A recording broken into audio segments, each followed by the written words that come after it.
Okay, I'm gonna do a quick Ontario-centric weather, blah, whatever you want to call it. This is the current wind map. If I bump it up to 100 meters, makes it a little more clear what the wind is doing. This is Tropical Storm Philippe.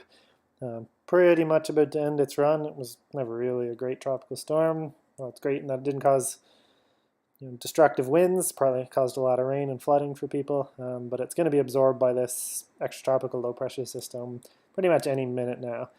This is kind of a bittersweet video where I think something interesting may be happening, and I don't have the opportunity to go out and go birding tomorrow to see it, but at the very least we'll document what's going to happen here, and we'll see what kind of birds or birding events happen afterwards. So anyways, here's the story. This low is moving north fast, as is Philippe. Philippe's going to be absorbed. It's going to bomb out. We've got a big low pressure system over northwestern Ontario. It's going to come in, and we're essentially going to have borderline record low pressure sort of just east of Ontario. The mountains through here kind of distort the wind map a bit because the 100 meters up from sea level is just mountains, so the wind looks like it's not very strong. Likewise, if I go up 5,000 feet, you'll be above the mountains, but it doesn't necessarily directly correlate to what's happening on the ground.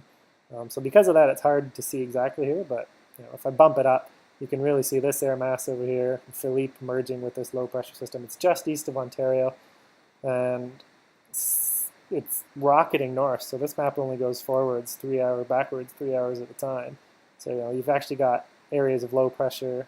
It's not quite even fully formed with remnants of Philippe, remnants of a low near Lake Ontario.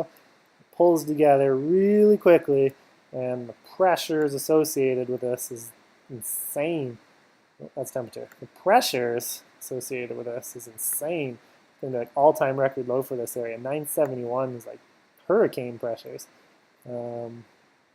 So it's going to push through eastern Ontario in a real hurry. It's going to have some tropical energy associated with it. It's going to have this sort of western air mass that's going to start feeding into it. And it is going to bomb out into an absolute monstrosity. Less than 24 hours, it goes from the east coast near New Jersey to central Quebec, James Bay. The winds right down at surface level are just as crazy as you might expect. You're getting 50 knots, 45 knots on a short period of time on James Bay. You're getting 45 knots on the marine forecast for eastern Ontario, eastern Lake Ontario. So birders in New York may see some craziness tomorrow morning. One area that I'm particularly curious about is this brief period of time where they're going to be northeast 30-knot winds near Cornwall. So my immediate thought is, well, wherever this pressure, low pressure system goes, it's going to bring pelagic birds and interesting birds. But the one thing I have a hard time getting over is just how fast the storm is moving. So even though the winds are insane, especially at the 850 millibar level, you've got 120 kilometer-an-hour winds blowing from the east coast into Lake Ontario. The fact that it's only going to be blowing for a matter of 3 or 4 hours doesn't give me a lot of confidence that it's going to be a major fallout of puffins or kittiwakes or things. But conventional wisdom is you can guess with this weather all you want, but the only way to really know is to get out and go birding. I can't go birding, so I'm just going to make a video. We'll see what happens. Maybe I'll make another video saying, oh my god, here's why something happened or didn't happen, or maybe I won't. Go birding.